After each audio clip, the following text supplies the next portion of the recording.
Okay, members, good morning. We have apologies from the two Philips, Philip Logan, Philip McGuigan. Any other apologies or late arrivals to note? Okay, members, the clerk's brief is at page 5. The consultation document of the programme for government begins at page 7. Delivery plans for indicators 26, 31 and 35 begin at page 180. And the indicators 30 and 40 are at page 204. Could I ask members, people in the public gallery, to say if you're using your mobiles, can you use Wi-Fi, please? And there are instructions on the seats in front of you.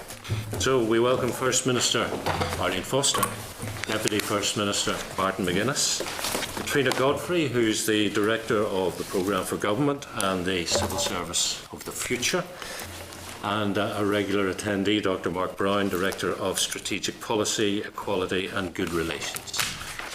We're talking an hour and a quarter, is that? Yes. Beginning with the Programme for Government and your opening remarks. Thank you very much, Chair, and we're grateful for the invitation and for the opportunity to appear before the committee this morning.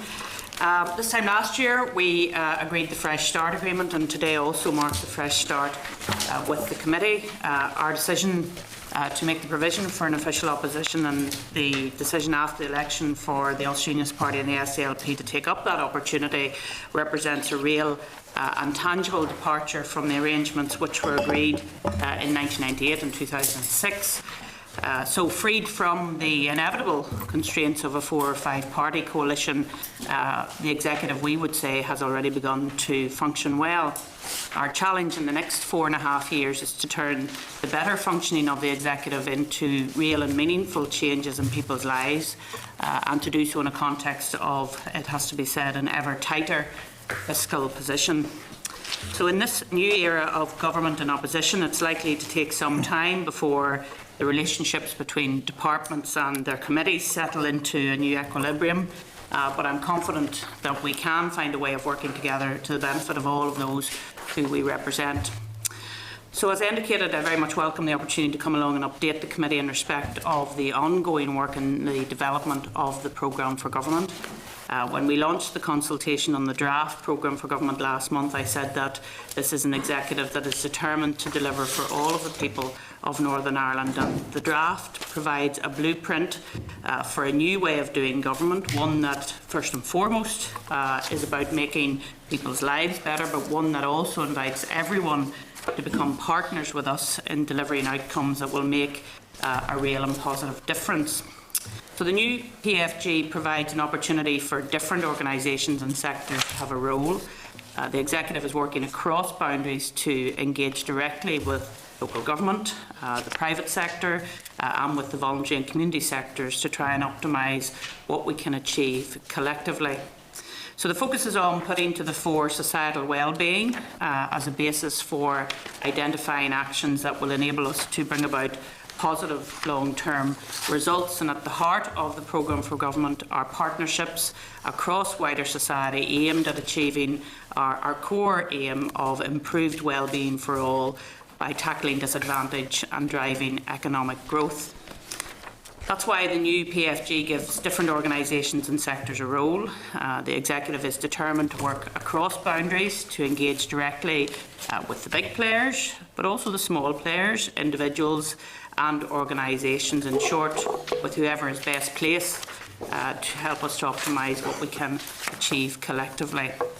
So the focus is on putting to the fore societal well-being as a basis for identifying actions that will enable us to bring about positive long-term results, and at the heart of that is a commitment to work across government in partnership with wider society to deliver on a shared vision of improved well-being, achieved through an even firmer focus on tackling disadvantage and driving economic growth.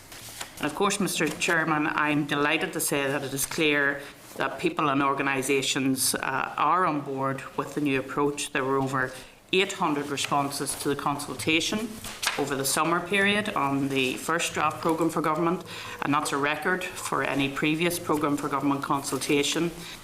We have listened to what people have said, and their views are reflected in the new draft programme. The engagement process provided a number of important pointers. Firstly, that there was overwhelming support for the 14 outcomes. There was also particularly strong support for adopting the outcomes-based approach. There was a clear indication that the Executive needs to become even more focused on key issues, particularly on delivering for citizens and on providing greater opportunities to become involved in delivering those outcomes. The new draft programme for government contains clearer links between societal outcomes that we want and the indicators that will be used to monitor progress, and you'll have seen that in the new draft. A strengthening of the position in relation to housing and the environment, the inclusion of new indicators on water and energy, and a firmer commitment to ensuring the well-being of all groups in our society, and to make that more clearer by having the indicators beside the outcomes. So we've made it clear what we want to see in Northern Ireland in the future, one that is prosperous, strong, competitive, regionally balanced, where we live and work sustainably, and where people have an opportunity to fulfil their potential. And of course, we want to see more people working in better jobs and to have a more equal society where diversity is respected. So we believe that the draft programme for government responds to the challenge that was set for us by the Carnegie UK Trust when they asked us to have a programme for well-being based on delivering progress across economic, social and environmental themes. We think that the current iteration in particular, having added the indicators in respect of energy and water, respect our environmental obligations, and of course our efforts to bring in greater collaboration across central and local government, as well as reaching out to the voluntary and community sectors and the private sector, will extend our efforts to demonstrate greater coherence across all of our structures. So we look forward to developing many new partnerships and obviously to keeping those partnerships that we're already involved in alive. And we want this to be a responsive programme for government, one which will be a live document, and where if we find things are not working or making a difference, we'll stop doing those things and step in and do things in a different way. We want to see it working, and that's the fundamental. So with your agreement, Mr Chairman, I'll now ask the Deputy First Minister to address you. Thank you, and can I thank the committee and the chair for this opportunity. Our journey to develop this programme for government started some 2 years ago when we asked our senior officials to have conversations with people, older people, young people, people in towns and in rural locations, people from all communities, to help us establish the things that really matter to them. The information we received from those engagements has informed the development of the programme for government, and it directed us towards adopting a different approach, one which we know has worked in other places, and one which the OECD has strongly supported in its review of our public governance arrangements. However, what will matter most is whether the programme's delivery plans have the desired effect. The programme for government establishes goals in the areas the Executive wants to deliver improvement and sets out the paths towards achievement of those goals. For each of the PFG indicators, a named senior official has been identified who will be personally responsible and accountable for leading the work to deliver those improvements. In the case of our own department, those plans include a delivery plan on respect, reconciliation and shared space, which has been led by Dr Mark Brown, who's with us today. And a second plan is designed to help build our place in the international stage, and that work's been taken forward by Colm Shannon. And I know that Colm is scheduled to attend the committee this afternoon on this work. Given the importance of these matters and reflecting the important work of the Executive Office, members will not be surprised to know that between them, these two important plans contribute towards 4 of the 14 outcomes. Outcome 7, we have a safe community where we respect the law and each other. Outcome 9, we are a shared society that respects diversity. Outcome 10, we are a confident, welcoming, outward-looking society. And outcome 12, we have created a place where people want to live and work and to visit and invest. This is a programme for government designed to bring about transformational change in the things that really matter. So it is a programme for government which sits at the top of every ministerial agenda. For example, in bringing about a prosperous and regionally balanced economy, in achieving better health of citizens, supporting people in communities, helping families, children and young people, and connecting people and opportunities through better infrastructure. These are just a few of the things covered in the programme for government, and few people will take issue with pursuing those objectives. However, what really matters is whether we are able to have the desired effect. For example, are we able to close the gap in educational attainment? If we are to increase healthy life expectancy or the proportion of people in good jobs, are we sure we are able to recognise and understand the underlying issues and how to tackle them? Importantly for us, we have also given a commitment to improve our assessments of the equality impact of what we deliver. A consultation on an EQIA of the draft programme is ongoing alongside the consultation on the programme itself. And we have included a commitment in the draft programme that the data by which we monitor progress will, as a matter of course, be disaggregated for each of the Section 75 categories. So we want to know and better understand how we can impact on specific constituencies across all the areas of wellbeing that we're targeting. Better information aligned with better evidence will make for more attuned policy making, and taken together we believe this will lead to better delivery. So these are the challenges within the programme for government, and they are the things we think that we need to think about in a different way if we are to improve on past performance. It will require more joined up working between departments. It will require a different culture among senior officials and also around the executive table, and we have committed to that.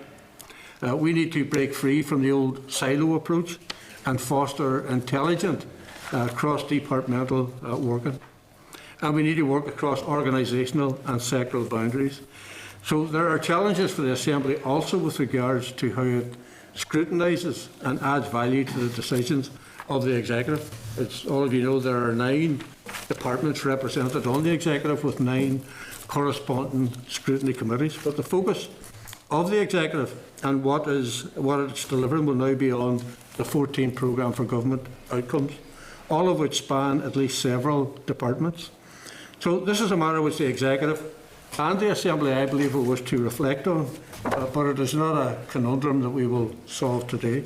This has to be a programme for government in which everyone plays a part, and we look forward to working closely with key partners in local government and beyond in helping to build a better future for everyone. It is a programme with watchwords like cohesion, cooperation, collaboration and joined up delivery. In short, it is a programme which is about putting in place a system of government that works across boundaries, organisations, groups and communities for the common good.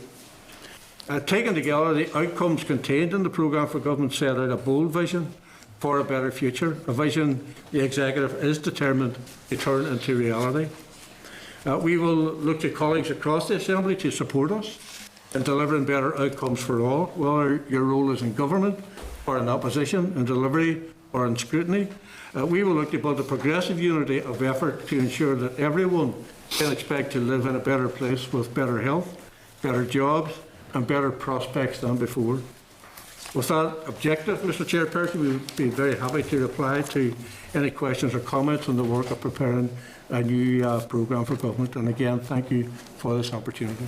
And thank you both for the opening remarks. Section F, paragraph 61 of the Fresh Start Agreement defines a process for bringing forward the programme for government, which is significantly different from what you have actually done. So could we begin by asking you to put on the record the rationale for the change? Well, as you know, during the Fresh Start Agreement, all of the parties that were then in the Executive were involved in the programme for government process, had bought into the programme for government process, were involved with officials at that time. After the election, some of the parties took a different decision, decided to go into opposition, and therefore we needed to still proceed in terms of the programme for government. We have put it out to the fullest consultation that any programme for government has been involved with. We have received documents from different political parties. We have not received consultation responses from some political parties, however, that's a matter for them. And again, we have listened to what people have had to say to us through that consultation. We have now put out a second iteration. So any suggestion that we're not involving the fullest possible range of people would be completely wrong, Chair, I have to say. And once this iteration has finished its consultation at the end, 23rd of December, I think it is, we will then have to wait until the EQIA has been finished in January. And of course, it is right and proper that that is completed in the appropriate way, and we've taken advice in relation to that matter from the Equality Commission. It was screened in because of all of the ramifications that it could have on the different groups, and it's right, therefore, that the Equality Impact Assessment will be completed. Slightly longer consultation period than was agreed in the Fresh Start Agreement, probably because of its significance. And then once that's completed, we will bring the final document to the Assembly for ratification, and everybody again will have a full and open chance to discuss this matter. So we're very open in discussing the programme for government. We welcome again any comments on the new iteration of the programme for government, and I don't think we can be any more open than that. Well, for the record, I was not making any accusation or criticism. I'm simply saying that paragraph 61 made a commitment that the parties entitled to take up places in the executive would, quote, resolve the draft programme for government in the fortnight after the election. And clearly you have decided to do things differently. I was simply, seeking the rationale for that. And of course, you decided to leave the executive before those 2 weeks were up. You made it very clear that you weren't going to be a part of the executive, so we had to proceed in terms of the programme for government for the executive, and indeed for Northern Ireland, because it is important that we have a programme for government which not just we look to, but in fact the whole of the system in Northern Ireland looks to, whether you're in local government, you're in the private sector, you're in a volunteer community sector. And that's what's so different about this, is that it is such a it allows people to participate in Northern Ireland in a way they haven't been able to participate in the past. And I think it is a very good model, and as I say, we've had very good feedback from all of the people who have been consulted in relation to this issue. Well, the important thing from my perspective is that the parties that were in government agreed that a programme for government framework adopting an outcomes-based approach would be developed, and all of the parties on the executive were involved in a detailed process to develop a draft framework, and the parties in fact continued to engage actively throughout the development phase until the framework was concluded after the election, and none of those involved in the process expressed reservations during the engagement period. And of course that was at a time whenever, I suppose from our perspective, that we were trying to ascertain whether or not we were going to be in a 5-party coalition or a 2-party coalition, and sought during the course of I think a number of months to establish whether or not either of those scenarios was the one that we were going to be facing. In the event 3 parties decided that they didn't want to be part of the administration, so the responsibility fell to us. So there was a lot of change at that time, and we had to take account of the different approaches that were being adopted, particularly by parties who didn't disclose to the public that they were going to be absent from the administration during the course of the election campaign. Mark Friedman, who you have mentioned in the framework document as effectively the author of outcomes-based accountability, told the committee that if there is an Achilles heel to the process, it's trying to do everything at once. He said, quote, "That is a huge mistake." Why are you trying to do everything at once? We're not trying to do everything at once. We're setting out the vision through our outcomes, and indeed It was your party that suggested we should try and do even more by having a 15th outcome in terms of victims and mental health. So if the criticism is we're trying to do too much, you actually wanted us to do more. I think we've set it out very clearly what we want to do, and I think the fact that we have now put the indicators beside the outcomes gives more connectivity. One of the pieces during the consultation that was brought up was that people couldn't understand where the indicators sat in terms of the outcomes. So I think the fact that we have now those aligned allows people to see how we're going to deliver on those outcomes. And of course there are 48 of those, and then the delivery plans will help us to deliver on the indicators and the outcomes. So I think we have a very good process in place. We attended a conference with Mark recently, a couple of months ago. Yeah. I have to say again, that was a very good engagement, and people, I think, in the whole were very positive about the process and very positive about the direction of travel. So we don't have concerns around that. In fact, I think the process that we have engaged on is a very good one. Well, I think given as I outlined in my earlier contribution to the committee, that we have been working at this specifically through our officials over the course of the last 2 years, clearly shows that a lot of thought has gone into this. In terms of what Mark may have said, that doesn't cater for the ambitions that we have, and we are ambitious to ensure that we take the work that we have challenged ourselves to do forward over the course of the period that we have allotted. And of course, we've been through one consultation. We're now presently going through a second consultation, and there has been widespread support from the business community, from the community and voluntary sector, and indeed all of the stakeholders out there who believe that for the first time they have had a real opportunity to have a real input into a programme for government that is going to affect their organisations. So yes, we are being ambitious, and of course as we go forward we may find out that there are areas where we have to adjust, that we have to review, and it's about being flexible, and it's about recognising that, as in all things in the time ahead, if mistakes are made, then we learn the lessons of those mistakes. But I think it's right for us to be ambitious. There is a sense, I believe, that the switch to outcome-based accountability is perhaps the biggest cultural change the executive has faced.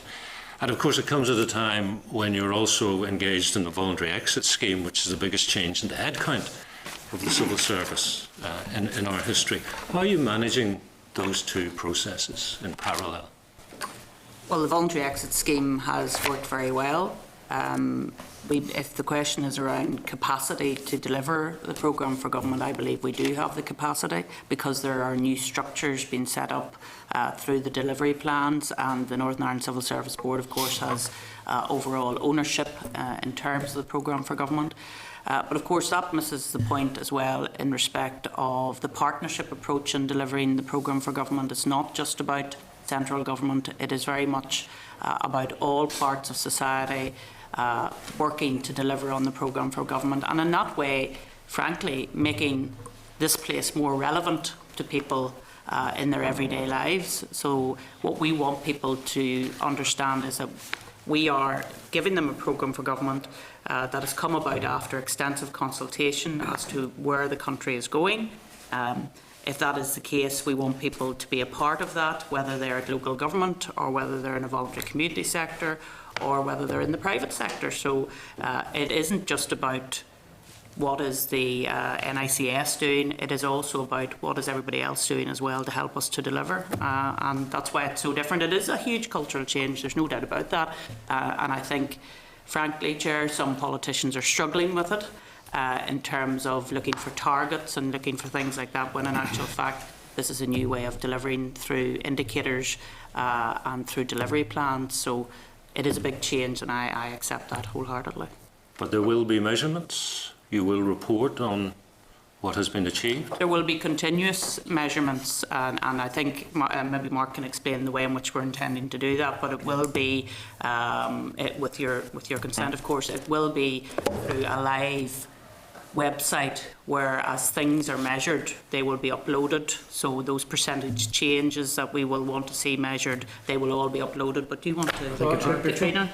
Before Katrina Yeah. or Mark deals with that, if I could just say that, obviously, you're right, Chair. I mean, the whole business of reducing the number of our departments to 9, the voluntary exit scheme represented a massive challenge for the civil service.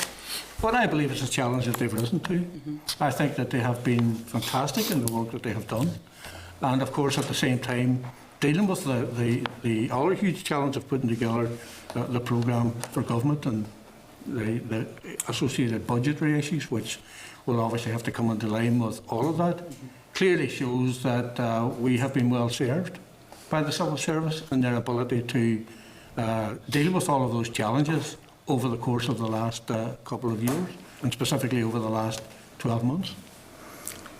Chair, just to pick up on the First Minister's comments, that's quite correct. Every indicator will be reported on publicly. These are indicators set at a much more strategic level than may well have been the case with some previous programmes for government, and the commitment is outlined in the consultation document to the publication of data supporting each outcome on a regular basis, as the First Minister has said, for public scrutiny, and to allow people to see not only the progress that departments and their agencies make, but also the contributions that have come in from the other partners who, as both ministers have said, will be needed to play their full part in this process as well.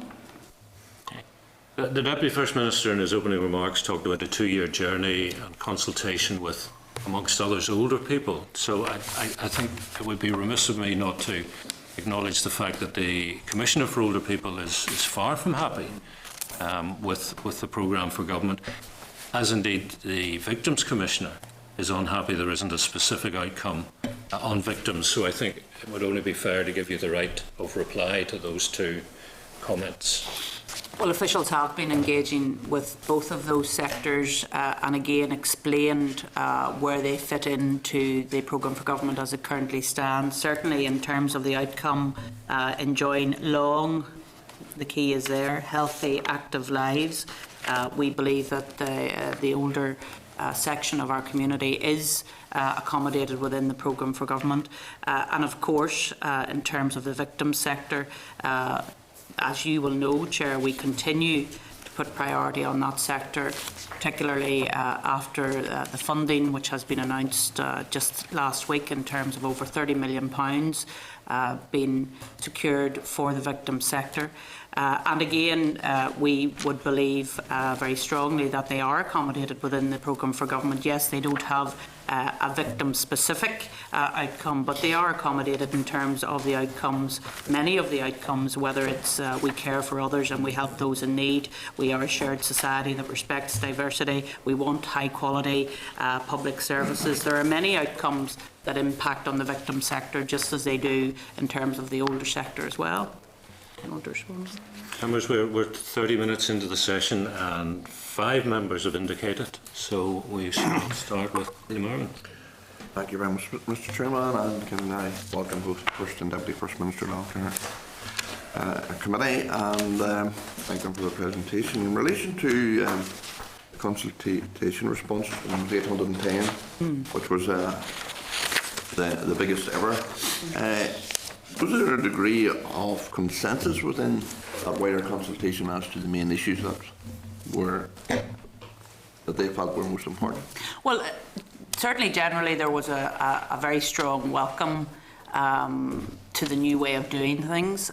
They welcomed the fact that we were looking at outcomes as opposed to just looking at how much money we put into a certain sector or what have you. They wanted to see what that meant in real terms, and I think we'll be able to show that. And I mean, just to the point about looking at live data, I mean, if there is a set of data that shows that we're not going in the right direction in a particular indicator, or indeed in terms of the outcome that we want to achieve, then we are going to have to step in and take action on that. So it is a living document, and I think that's something that is a change again. We're not just becoming to the end of the programme for government and saying, oh, isn't it a pity we didn't reach that target as it was in the old programme for government. We'll be saying what can we do to make a change in terms of that indicator, in terms of that outcome. So that's why we'll be more proactive in respect of that. So they welcomed that. Obviously, in terms of the different sectors that were in part of the consultation, as the Chair has indicated, some of them wanted very specific outcomes listed, but we were able to, through officials, explain to them why they were, how they were accommodated in the programme for government as it currently stands. But again, we're out to consultation. We're listening again. We've made changes in terms of the indicators since the last programme for government iteration, and we'll again listen to what people have to say to us. I think the important fact that the member mentioned was that this was the largest response ever to a consultation on a programme for government. It was 810 responses. In the initial stages, you would expect that a lot of the different interest groups that would have responded to that would be looking at it from their own sectoral interest, which is absolutely understandable. But I think that brings into vogue the importance of the second phase, because that then allows people, having had a look at the outcome from the first consultation in relation to the framework, then have a broader picture of what others have been saying in relation to their particular sphere of interest. So I think, you know, the response to all of that has been very, very encouraging indeed. And the Chair did mention two areas which we think are catered for, but obviously we continue to review all of that. We don't want anybody to feel that in any way that we're not taking into account what are serious issues, and the issues of victims, the issues of older people are very serious issues, and something that is a top priority for us, as outlined by the First Minister whenever she indicated the level of financial support that we have made available in the course of recent times. So we will not take our eye off the ball in relation to those issues. Okay, Richie McPhillips. Richie, you're next. Thank you, Chair, and thank you to the First and Deputy First Minister for presentation here this morning. Good to see you. I'll begin with talking in terms of regional imbalance. I'm particularly interested, obviously, coming from the West. I'd like to know how the PFG is going to ensure fair distribution of economic prosperity for the West. We've, time and time again, we've had promise after promise regarding jobs with very little delivery. For example, the arm's length body, the Invest NI, Belfast centred, is the attitude we would have in the West. And obviously I'd like to know how, going forward, we're going to see, and how confident you'd be that major infrastructure projects will be completed in the West during this mandate, and how will these be prioritised? For example, the A5 over development around Belfast. Okay, Richie, well, I don't accept the characterisation of Invest NI, and actually Invest NI are currently having their board meeting in the Killyhevelin Hotel in Enniskillen as we speak, Chair, so they're in Fermanagh at the moment. In terms of the regionally balanced economy, that's the very first outcome, a strong, competitive, regionally balanced economy, and then below that are various indicators. Again, the delivery plan will be put in place for all of those indicators, of course, and that'll probably sit in the Department for the Economy. But again, if it's not achieving as we go along, then we'll have to look to that and see what we need to do to rectify that. So I think this will be warmly welcomed by the councils in the West, because we'll be looking at employment rate by council area. We've broken it down in a way that we haven't broken it down in the past. So I think this is a good way to deal with regionally balanced economy, and it's something he'll not be surprised to hear that both the Deputy First Minister and I have a particular interest in, given our own constituency backgrounds. But I'll let the Deputy First Minister talk about the A5. Well, I mean, I think the member does raise an important issue, and we tackle this headlong in the programme for government, and we make it clear that we do want a regionally balanced economy, and we've also identified the unacceptable disparities that there are in certain constituencies in relation to the levels of unemployment. So that has to be treated as a huge priority. You know, I heard your party leader on Radio Foyle say a couple of weeks ago that there was no new jobs in Derry.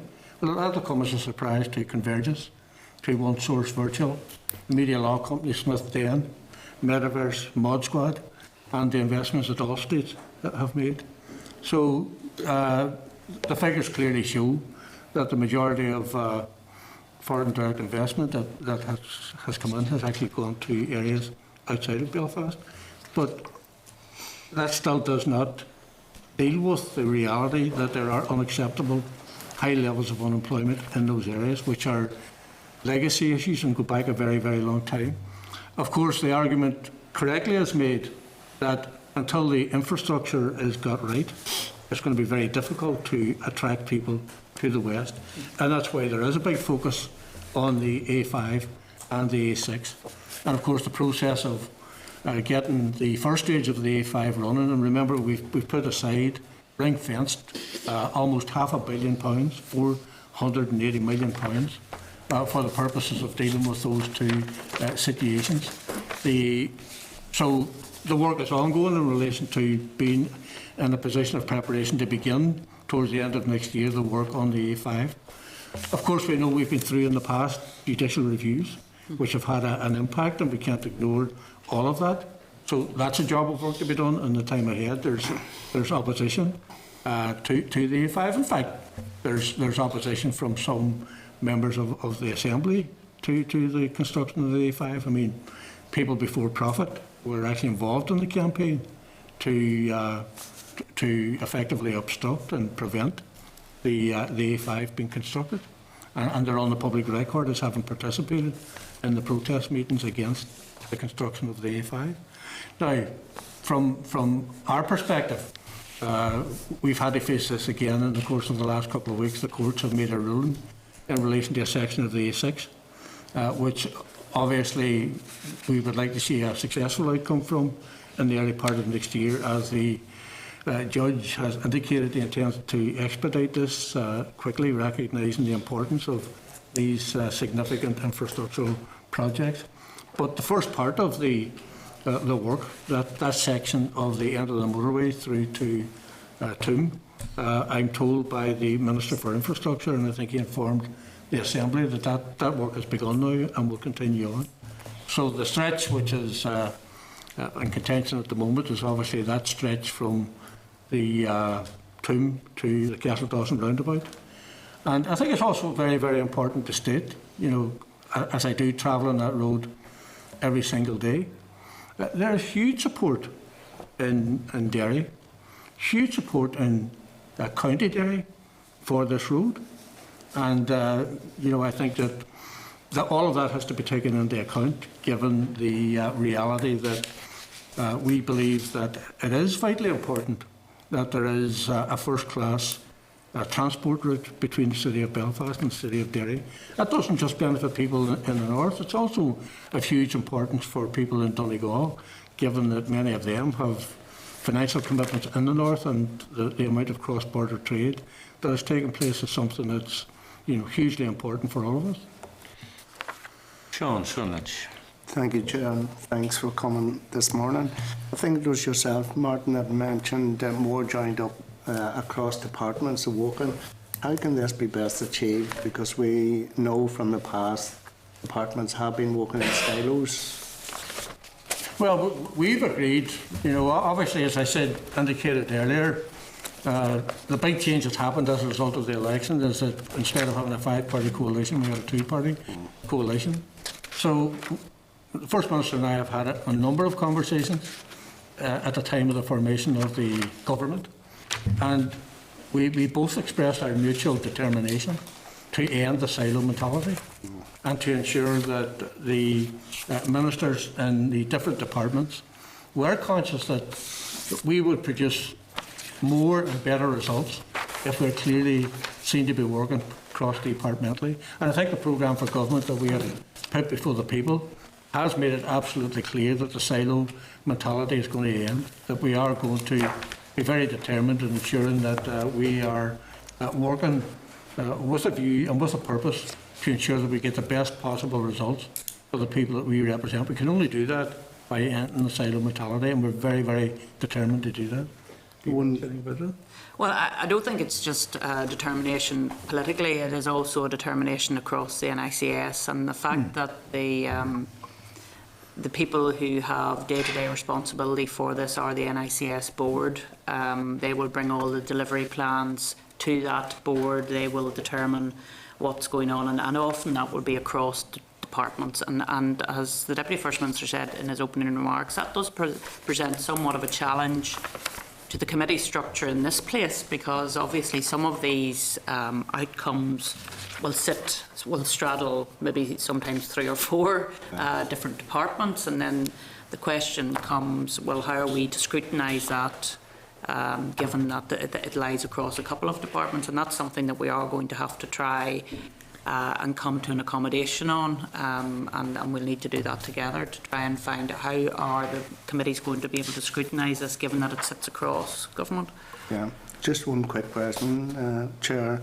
Are there alternative versions of this, well, for younger people, Braille, Irish language? Yeah, the Programme for Government consultation document is available both online and as a printed document, and alternative versions are also available on request. There's actually a version for children, an easy read document, and a version in Irish has been prepared. Now you tell us. I was going to say they'll all want a copy of that now. Why was that not said? I'm sure they won't. I'm sure they won't. You get yours coloured in. There's colouring in sections. Okay, Chair, thanks. Okay, I think you're getting a sense of the questions that are coming next from the Deputy Chair. Thank you, Chair, and welcome and thanks for the presentation. Just on the issue, let's just pursue the scrutiny rule for a moment. And historically, when the institutions were established, the scrutiny rule was to be fulfilled by the committees. And that, depending on your view, didn't really work, because what happened generally was that members of political parties normally circled the wagons for their particular minister on some key issues. But anyway, all that's in the past. We're now in a new era for Programme for Government. We're now in a new era for the work of the Assembly, with the creation of opposition and opposition parties taking their place. Does some consideration need to be given?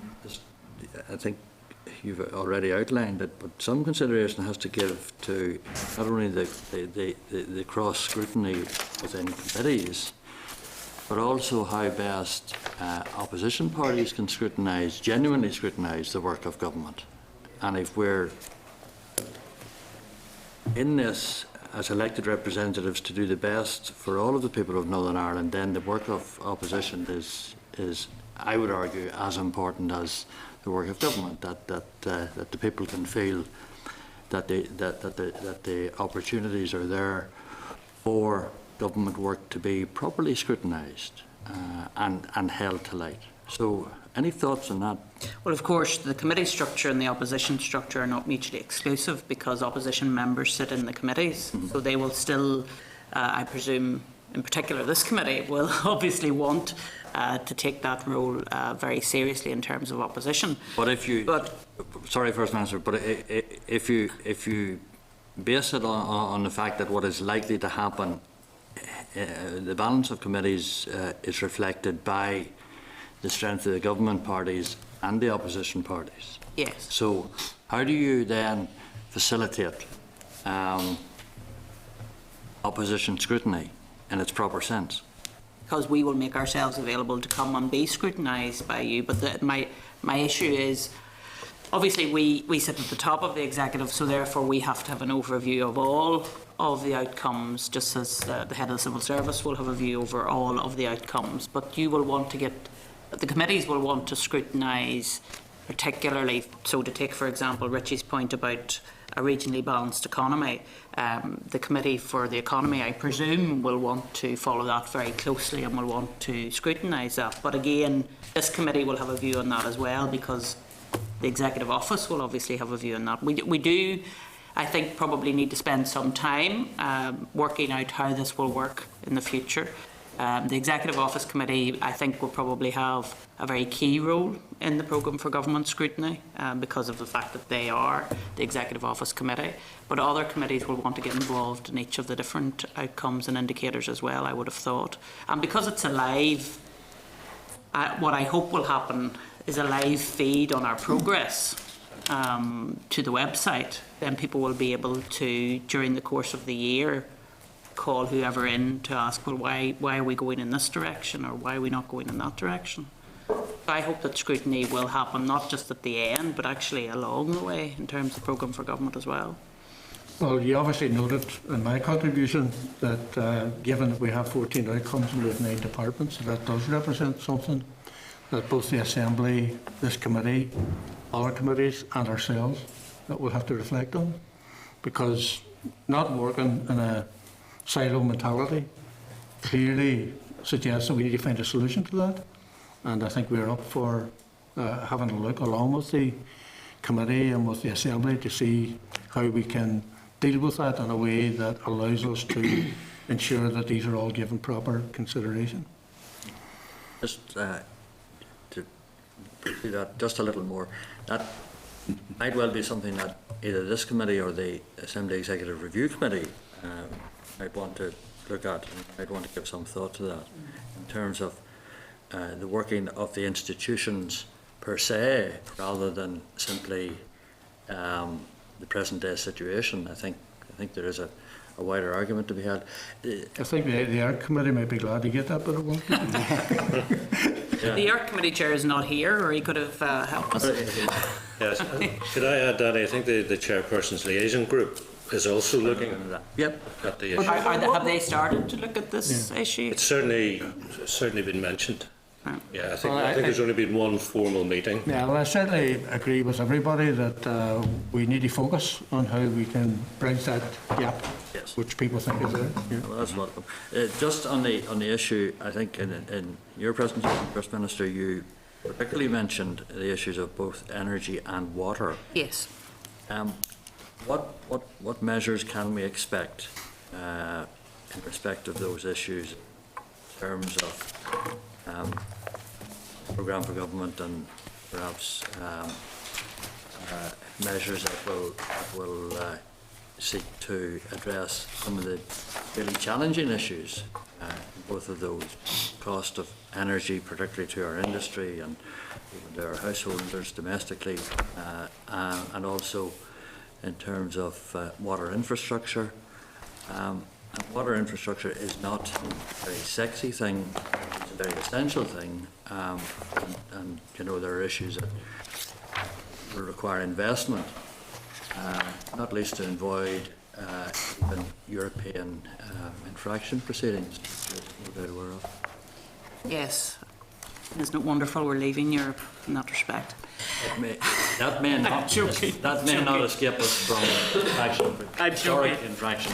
Anyway, in terms of the energy piece, there is a new indicator in the first outcome which talks about the percentage change in energy security of supply margin, which comes directly from the consultation process. So behind that there are indicators and a delivery plan in relation to that, and of course this is something that the Minister for the Economy has been speaking about in recent days at the Assembly, how he deals with all of those security of supply issues. In terms of water, again, that's in the infrastructure piece. We have put in a new indicator, so we're looking at overall performance assessment in terms of we connect people and opportunities through our infrastructure. So there's a piece on water and infrastructure, but there's also a piece on water in the environment section as well, I think, but that was already there. The new additional one is on overall performance assessment in terms of water. So we've put in 2 new indicators on those 2 things. And the cost of energy, of course, is... Well, the cost of energy, again, actually our domestic householders, although they may not feel it at times, have a very competitive cost of energy. It's in relation to the large-scale users where the pressures come. And I know certainly that the Minister for the Economy has been looking at how he can deal with that through the single electricity market, which of course deals with the wholesale market for electricity on the island of Ireland and how we can be more competitive in that market. So that's an ongoing issue. Okay, Stuart Dixon is next. Stuart. Thank you, and thank you to both of you for joining us this morning. In the Mark Friedman's description of the key elements of approach to outcomes-based accountability, he says that in one of his 5 key elements to it, that a focus on the impact rather than the amount of money spent. Yeah. How then does the programme for government fit into the budget, in that if a successful outcome is the impact, and that impact requires inevitably will require additional resource, how can that be achieved in the very difficult, constrained financial times that we're in?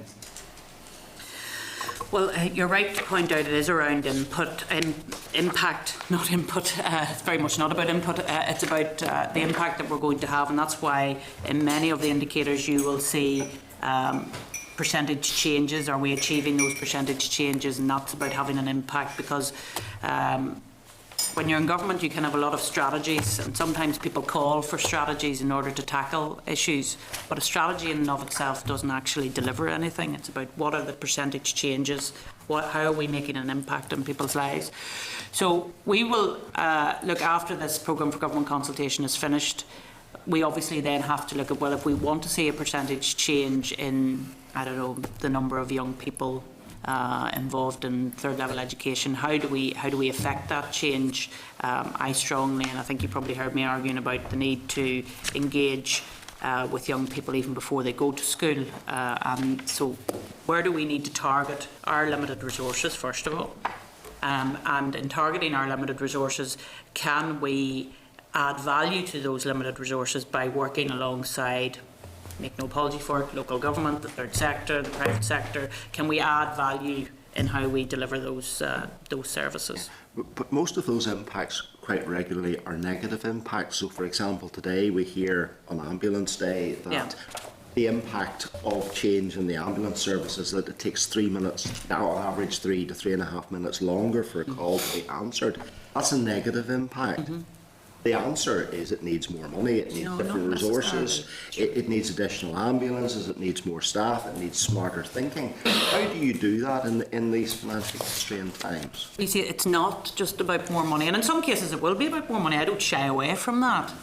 But we need to look at the reasons why those ambulances are taking longer, and it's because for some reasons people are making more calls. Some of them are hoax calls. I mean, people ring ambulances 999 for some of the most bizarre reasons, and I'm sure you've heard those news reports as I have. So how do we prevent that happening, and not necessarily a throw money at it piece? So it's what do we need to target our resources at, and then what do we need other I mean, do we engage with the third sector to do work around when's it appropriate to use your 999 call and when's it appropriate to use other methods to seek help and advice. So it is about that joined up approach, and we know it's ambitious, we know it's a big ask, but I think the engagement that we've had from the different sectors has been, as the Deputy First Minister has said, very encouraging.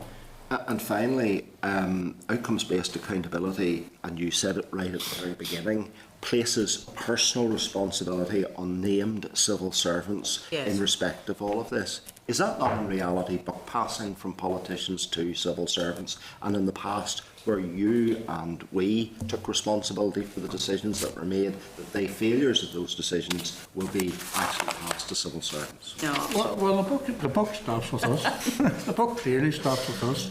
And, you know, what we have done in relation to putting in senior responsible officers from the civil service is to ensure that we are accurately, on a day-to-day basis, totally in tune with everything that is happening within that sphere of influence. So it's not a matter of passing the buck. If this doesn't work, then the responsibility rests with ourselves. There's obviously, from our perspective, there's a real desire to make this work. I think there's a real desire within the civil service to make it work. And of course, we all know that as we go forward, In terms of how we use our resources, we need to be continually challenging ourselves about how we can be much more efficient, whether it be in the ambulance service or generally within the health service. And of course, the biggest challenge that we're going to face within the health service in the time ahead is the Bengoa report. And that really does represent a massive challenge, not just for us here in government, but indeed for the opposition as well, in terms of how we take that forward. And of course, there is going to have to be an initial investment in that to try and get things on an even keel. But there's a total determination to move forward on the basis of obviously delivering on the outcomes-based approach, whilst at the same time ensuring that within all of our departments, people are very, very focused on how we can do things better. I think to that point, Stuart, I mean, the whole point is to have a very clear process. So yes, named civil servants are in charge of delivery plans. That means that when I look at the database and I see that something's not happening, I can go to somebody immediately and say, why is this not happening? And he can then try and, the whole point is that it's clear and there's a set of processes that people will understand. But at the top of that entire process is the Northern Ireland Executive. It's not, I've talked about the Northern Ireland Civil Service Board, and that's right, they are the senior responsible officers, but it will come back to the Executive in terms of all of the data that is being shared. And I think it's going to be a more open process than perhaps we had in the past in terms of some of our programmes that were working sometimes in a vacuum and we didn't know what was going on. Now we will know what's going on because there's a very clear process. Okay, 2 to go, starting with Cathal Boyle. Thank you. Thank you very much for your answers so far in presentation. Just a couple of points I want to pick up on, and both ministers has touched on. I mean, clearly you can't do this without partners. Yeah. I mean, the thing about, you have the local authorities and you have business sector, and I'm just wondering, what's your indications, early indications in terms of their response so far to the process? Well, I think obviously the whole business of working very closely together with local authorities and other agencies is of critical importance in delivering the programme for government. And I think all of them have been very focused on contributing to the programme for government because they, I think, recognise that the outcomes-based approach and the approach that we are taking gives them a far greater input into the implementation of the programme for government than any previous programme for government. So from our perspective, it is crucially important that the Executive is working very closely with NILGA and with the local authorities and indeed the voluntary community sector, all of the areas of importance right through government, whether it be arm's length bodies, to ensure that we are working in as efficient a manner as we possibly can to deliver the programme for government and meet the needs of the people that we represent. And the level of cooperation is pretty phenomenal through this discussion thus far. So we expect that will continue. And I must say I've been impressed with the engagement from local government in terms of their community plans and how they want to align their community plans with the programme for government and the direction of travel of the programme for government. And I think the new chief executives who are in place have been certainly indicating to both the Deputy First Minister now that they want to be helpful, they want to be involved, they want to make sure that their local authority engages in a way that adds value to what we're trying to do, and I think that's very positive. And we had a very useful meeting with Belfast City Council officials and councillors not so long ago, and I was really struck by the fact that they had really bought into what we were trying to achieve. Yeah.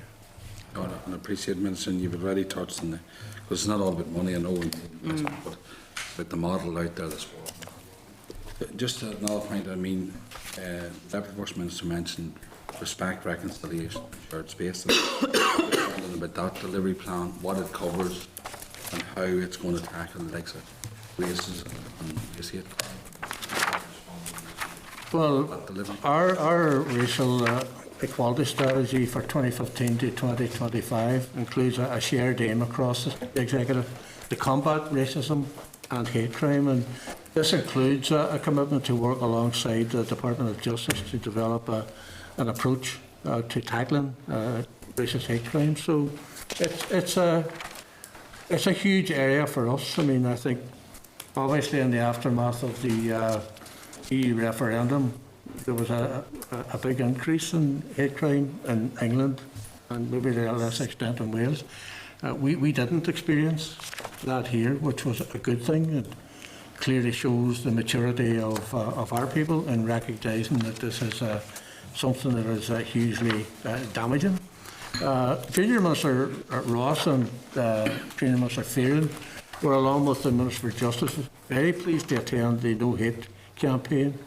The launch of that, which was developed by the North Belfast District Police and Community Safety Partnership. So I think it really comes down to, at the highest level of government, sending out very positive messages about the great contribution that our ethnic minority groups make to our society, whether it be in our health service, our agri-food industry, our manufacturing. And when you consider, the likes of Brightbus in Ballymena, something like 20% of its workforce are from Eastern Europe. Similar figures in the agri-food industry. We would be in huge difficulty without those workers who are all contributing to our society in a very positive way. So I think it's incumbent upon all of us at the highest level of government, working with local government as well, and all of the agencies and the ethnic minority representative groups, to ensure that we are totally tuned in to what is required to deliver a society which respects everybody. And finally, Pam Cameron. Thank you, Chair, and thank you very much for your presentations today. Very quickly, just going back to the 810 responses from the consultation, and I know they were,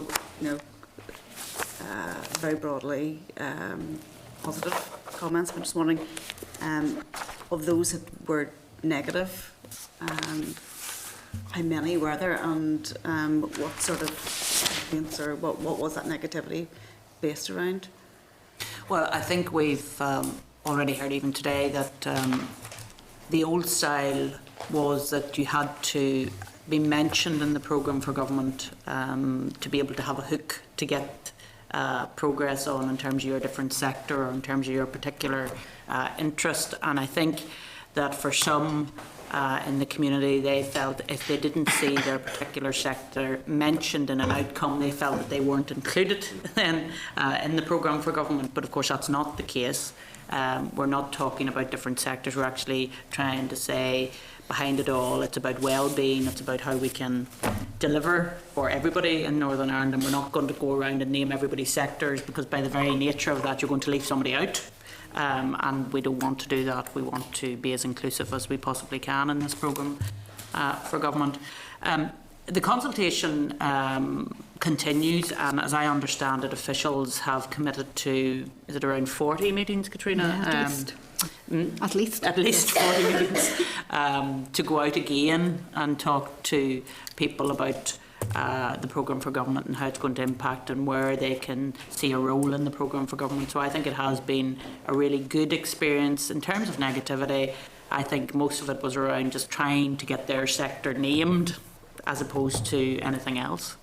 Yeah. No, I would agree with that. I think there was very little negativity, and I think in the first instance, whenever people came to all of this, and obviously it was new, an outcomes-based approach is completely different from anything that happened in the past. It was perfectly understandable in the initial stages that people would have, as the First Minister have said, their top priority was have our organisation or our requirement mentioned in the programme for government. And as people understood that we were approaching this in a different way, then they had a far greater realisation of what we were trying to do. So very little negativity and very, very encouraging responses, which I would be very surprised if it doesn't continue right through this consultation, which is due to end, I think, on the 23rd of December. Thank you for that, because I was just curious, because I certainly have heard little to no negativity. on the outcomes-based approach. There seems to be quite an enthusiasm there for it, so welcome that. Thank you. Thank you. A couple of quick fires to finish this section, if I may. You've been very clear that the website will be live, where people can go and assess how you're delivering on outcomes. Will that also apply to the delivery programmes? Can they be critiqued on this site? No, I think it'll be the indicators that'll be up on the site. Am I right about that? Yeah, that will be the The measurement indicators, and then the site. delivery plans. Obviously, the senior responsible officers, or indeed the politicians above the senior responsible officers, will come to the committees or whatever structures are decided upon. Again, you've been very clear you're prepared to stop an activity if you don't see outcomes. Are you also prepared, not necessarily as a first remedial step, but if you think it is the appropriate step, are you prepared to stop funding an organisation? Well, indicators will not say. Depends how you reach that conclusion. If an organisation is involved in delivering an indicator, and that indicator is going, and solely involved in delivering that indicator, and that's what their job of work is to do, and they're not doing that, we would of course engage with that organisation and ask them why they felt that that was the case. I think stopping funding would be the last action we would take in terms of that organisation. But say there was a situation where organisation A is supposed to deliver something, and Yes. you realise that's not the right thing to deliver, it's something else, and actually organisation B is the better placed organisation to deliver something else.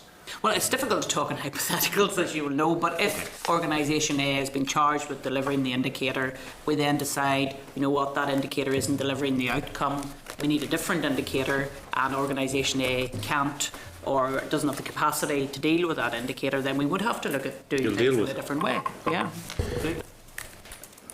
I hope you don't think I'm just trying to pick holes in the document, but there is something that I would like to raise, if I may. On page 107, you talk about 4 key trends in the housing market over the last 25 years, and then you have bullet points that say, 1, an increase in the number of households, 2, the inability of the construction sector to keep up, and 3, house price inflation. Yeah, so there should be 4. Is your Indeed, point? what's the 4th? What's the 4th? That's a very good point, and one I cannot answer, but one that I think somebody will come back with. I'm told by Katrina it's a typo. Yes, So it's 3? 3. Okay. And one to my shame, Chair, I didn't spot in all of the readings. And Just wanted you to know I'd read it. That's very impressive. It's proof that Mike has read the programme. That's very impressive. Maybe the child's version is easier. Okay, thank you all very much indeed. Now, can we? I'm sorry we overran. I was going to say in this section it's shorter, but could I ask you to indicate if you want to ask a question immediately, because I like to try and divide the time up evenly, and it's not possible to do that unless I know how many are coming in for questions. So again, we're talking about the determination to end paramilitarism, and I assume, First Minister, you have some opening remarks. Well, as you know, during the Fresh Start agreement, we were very determined to deal with the issue of paramilitarism, which again reared its ugly head in a very significant way last summer, and indeed continues to. We published our Executive Action Plan on tackling paramilitary activity, criminality and organised crime on the 19th of July. Work has been led by the Department of Justice and across departmental programme board, but with input from all relevant executive departments and bodies.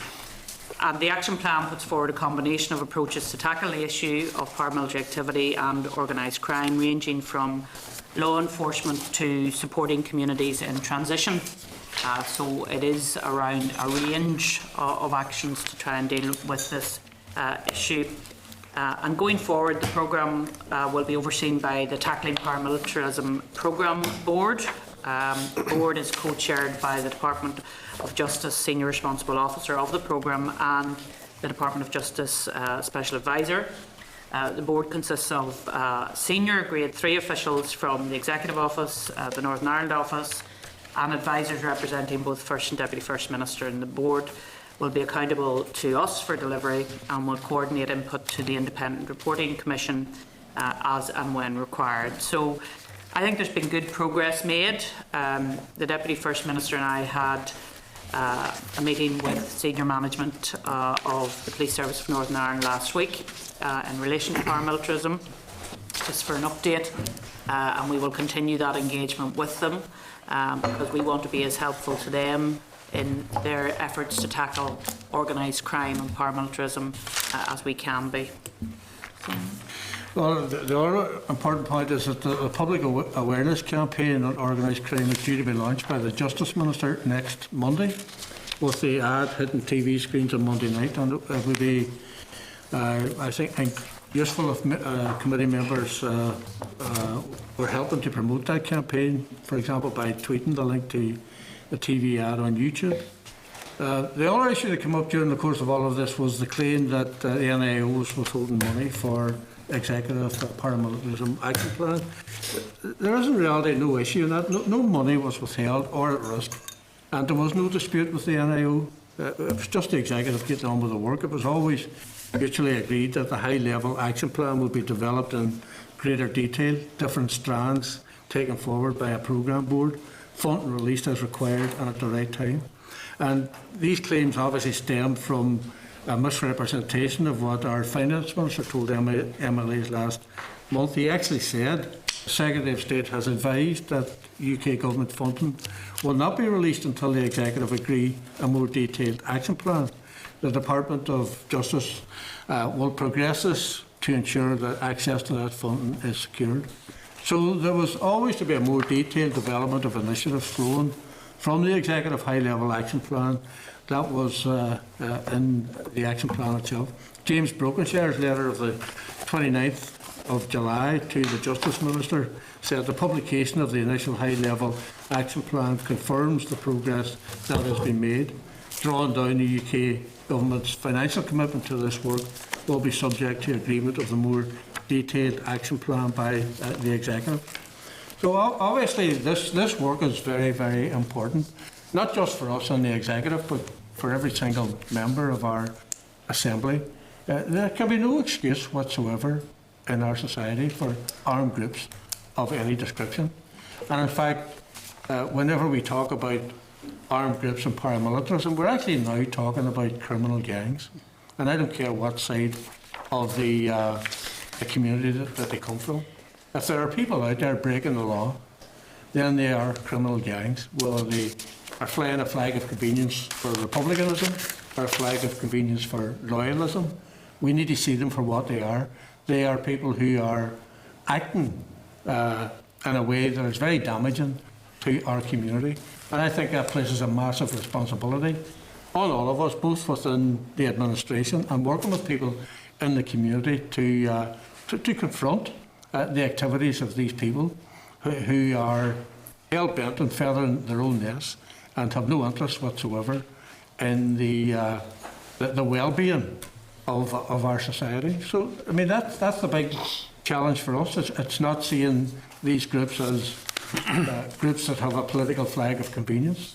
There's no political flag of convenience. If people are involved in groups that are acting against the interests of the people that we represent, then they are basically criminal gangs.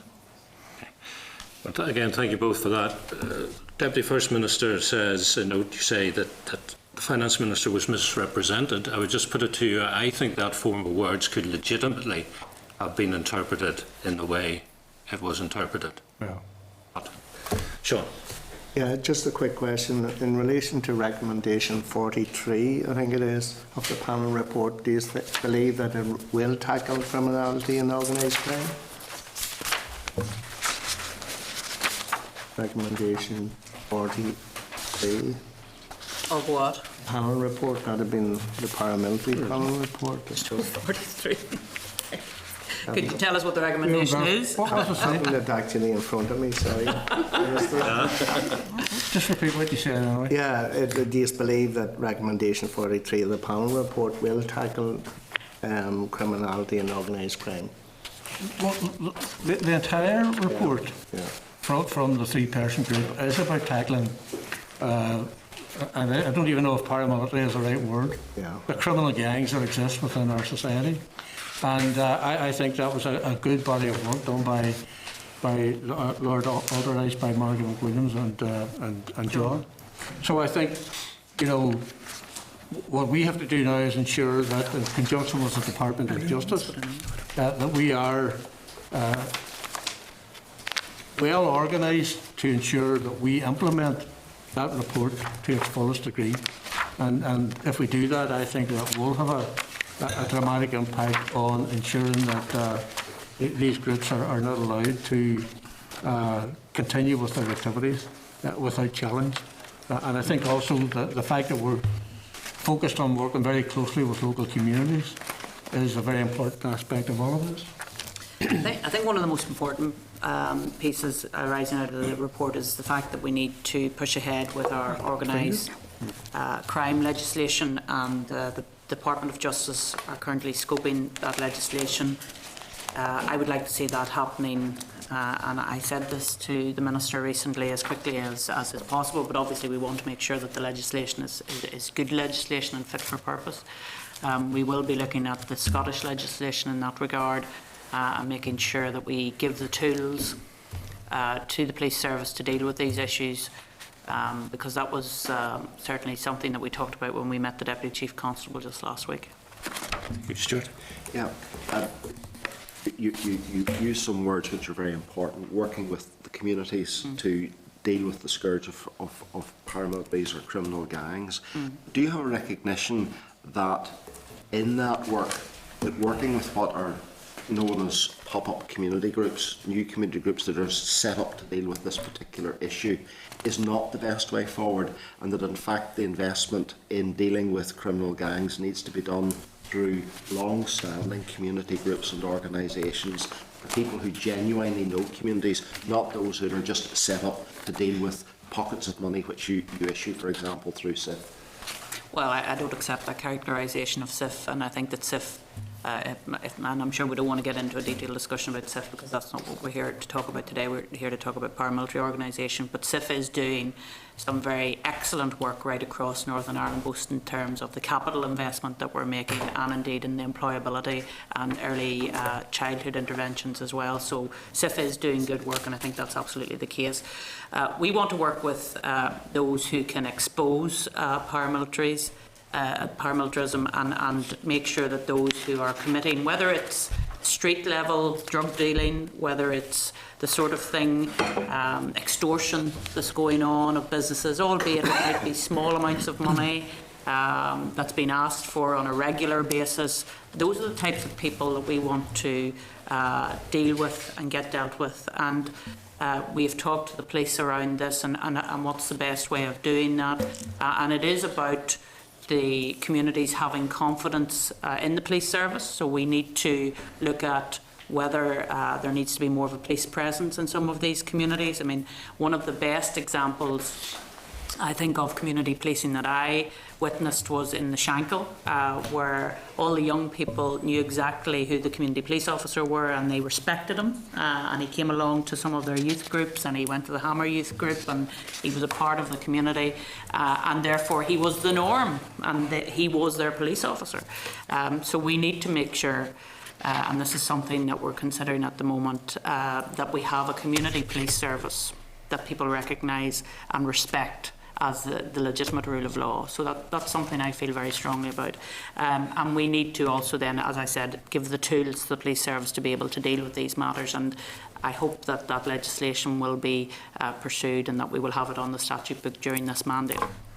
I think all of us know that there is great work going on within the community, right across our community, where people within the voluntary and statutory bodies, as well as the local communities, recognise and understand the importance of giving real leadership within society to discourage young people from becoming involved in the activities of these groups.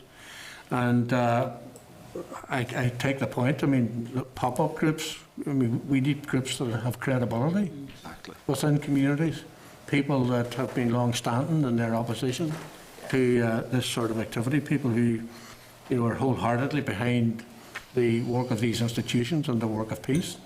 So it is of crucial importance as we go forward with this action plan that it's a totally integrated approach with working with people who have credibility. William. Thank you, Mr. Chair.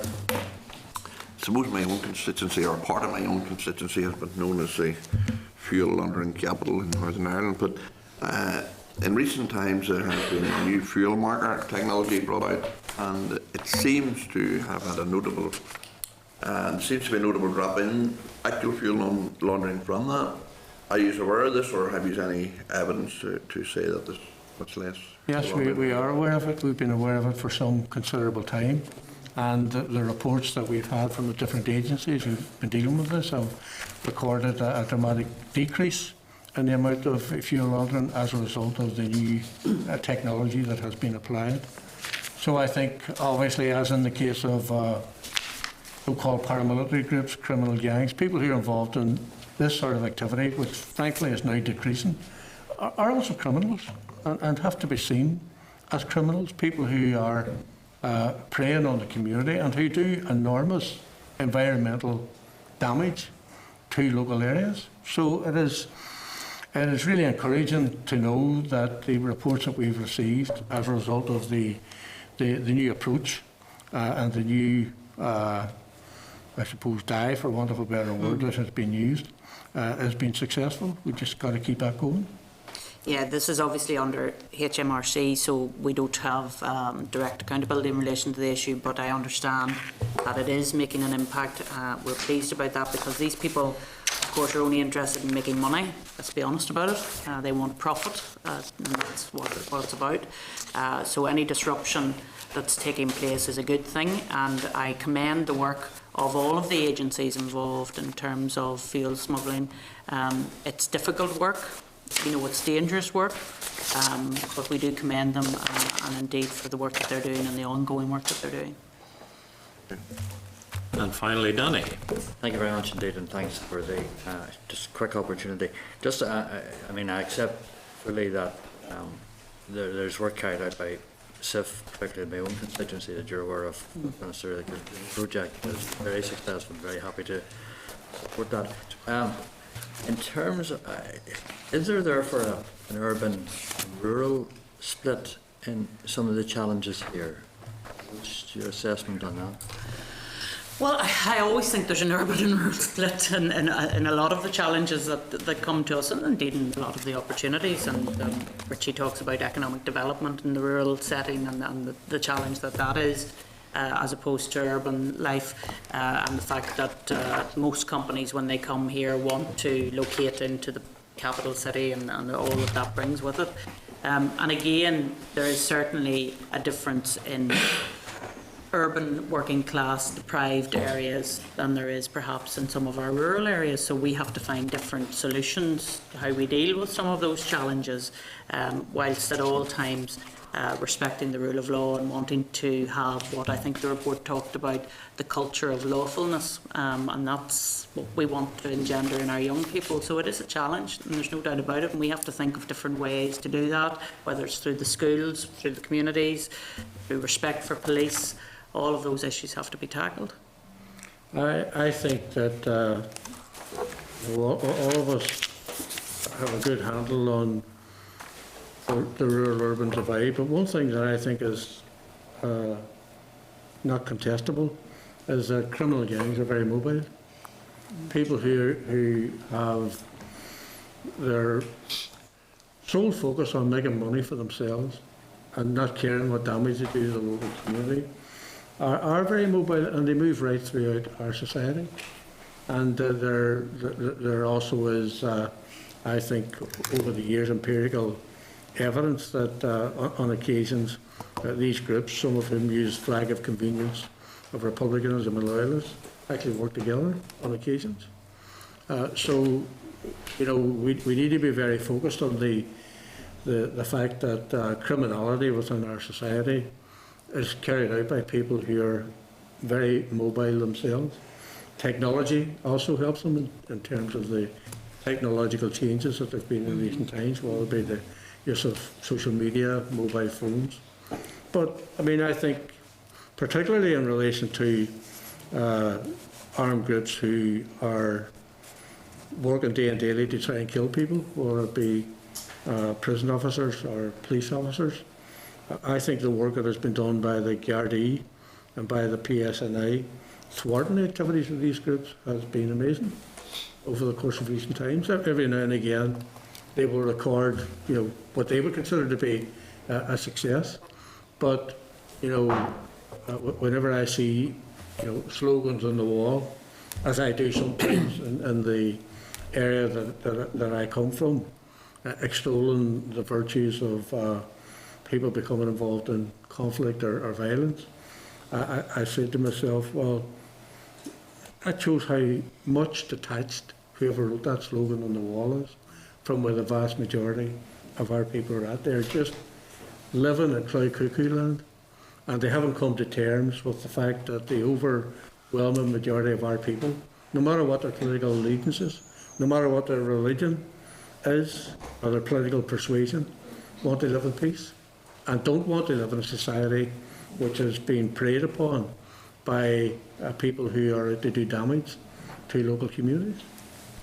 A couple of quick points, Chair. I'm conscious of time, and I appreciate that. Just like myself, William and Irwin will know that one of the problems we're facing in our constituency is criminal gangs operating on a cross-border basis, coming up and robbing and disturbing and uninvited guests and stealing and theft. So that's an issue that needs to be addressed. The other thing, and this is quite difficult and challenging, how do you react to perhaps increasing public perception that whilst at one level government and the executive are working to end paramilitarism, at a different level it might actually be funding bodies or groups, certainly containing individuals with fairly well-defined links to paramilitaries? How do you balance that? Well, in terms of your first point, this is a point that we did discuss with the Deputy Chief Constable around gangs that are mobile and operate right across not only this island but across Europe. We were, I think, rather alarmed to hear that 43% of organised crime gangs now are not indigenous. In other words, they're from Eastern Europe, they're from all of these different places, and they're operating across the island. They are, how can I put it, very well tooled up. They are very ambitious in what they want to do. And it is a matter of concern for us that that is the case, and therefore we don't just have to deal with our indigenous crime and paramilitary gangs. We also have to deal with those who are specifically coming here to engage in criminality. We said to the Deputy Chief Constable that we would support him and of course the Chief Constable in any way that we could to deal with that matter. But there is a real need, and it was in the Fresh Start, and then that we need to see, and there is very good cooperation between the Guards and between the Police Service of Northern Ireland, but that needs to increase, particularly around these organised crime gangs, and that's very important, particularly for those of us who live on the border. But it's not just the border, as the Deputy First Minister said, they move about and work in all sections of Northern Ireland. In terms of funding, I think I know who you're talking about, we fund organisations, and those organisations are monitored in terms of governance.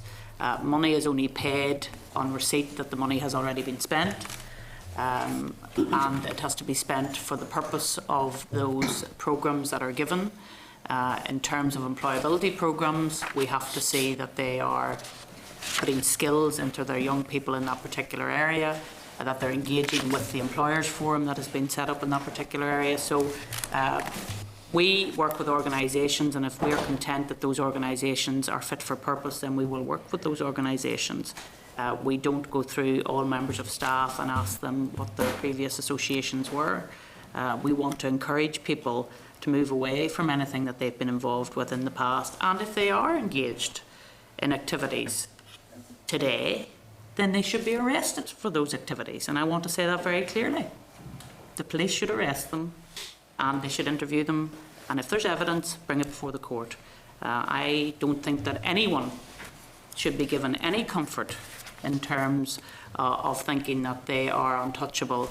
No one should be untouchable everyone should be equal before the law and under the law. In relation to the first part of your question, vis-a-vis the whole issue of cross-border criminality, we all know that it goes on, and we just have to look at what is happening in Dublin in particular, where you have this feud between the Kinahans and the monks, which has spread to Spain. A lot of these people are actually centred in Spain.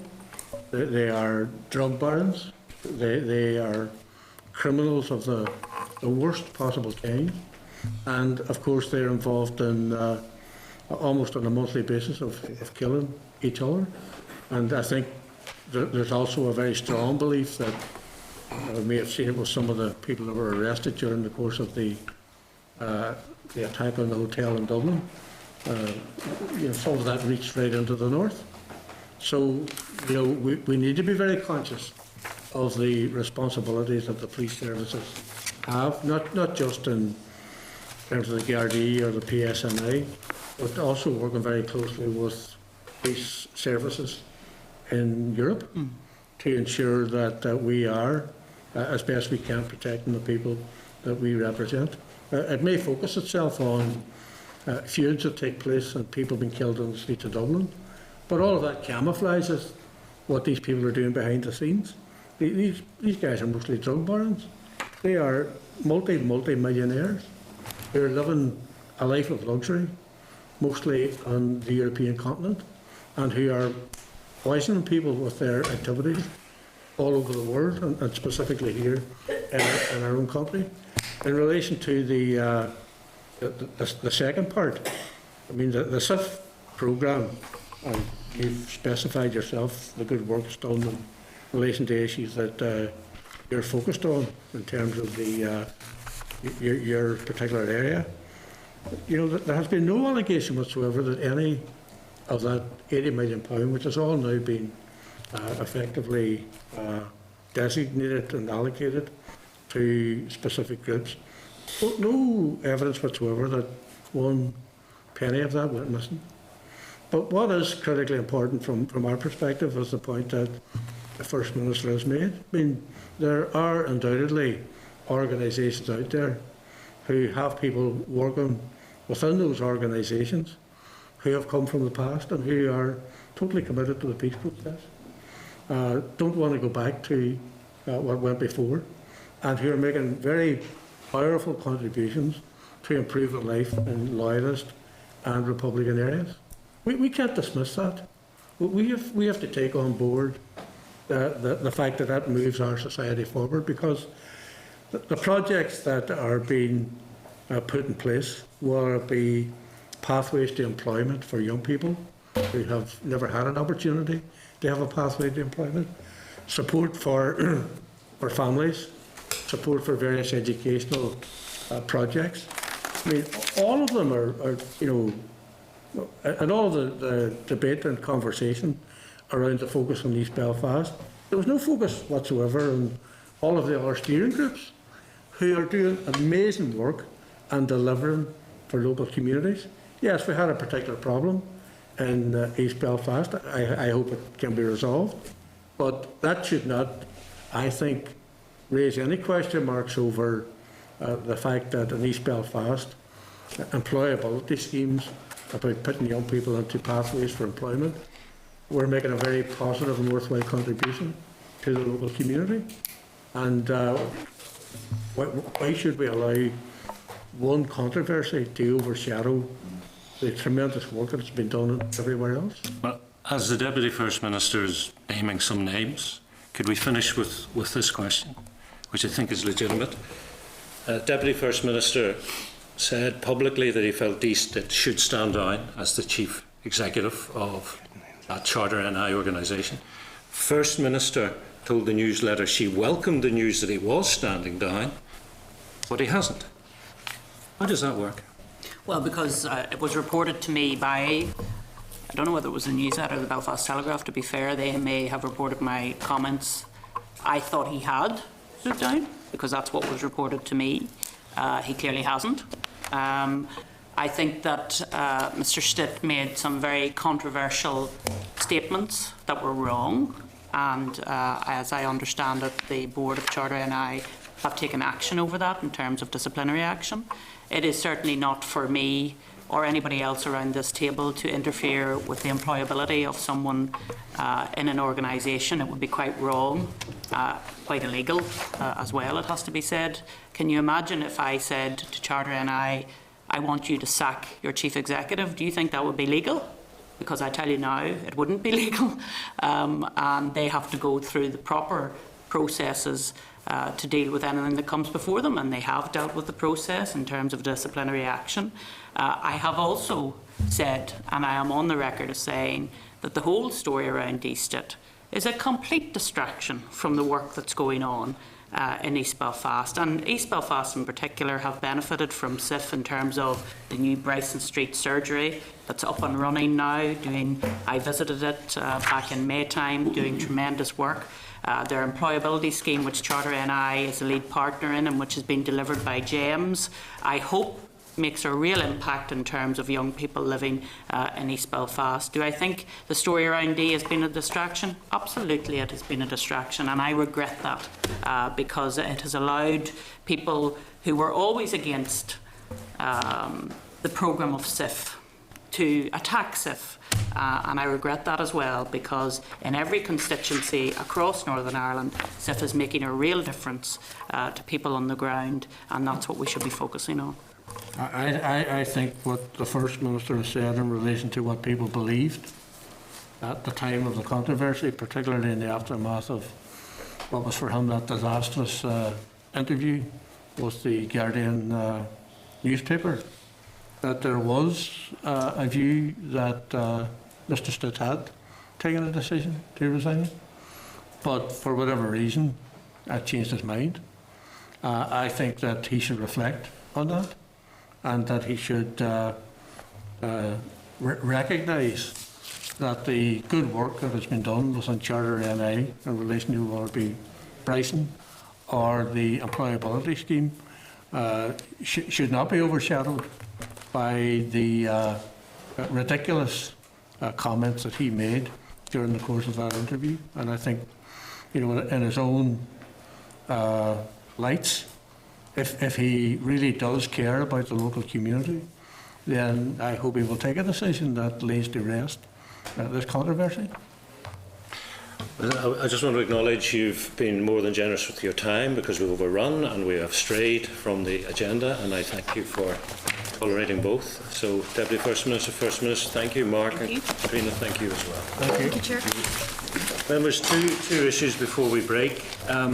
We have a committee Twitter feed. Should we put the link for the media awareness campaign that starts on Monday on the Twitter feed? Yes. Yeah. And secondly, as we've been discussing the paramilitary activity, should we simply alert the Committee for Justice that it will be in Hansard if they wish to study? Yeah. Okay. Members, we adjourn for an hour and 20 minutes.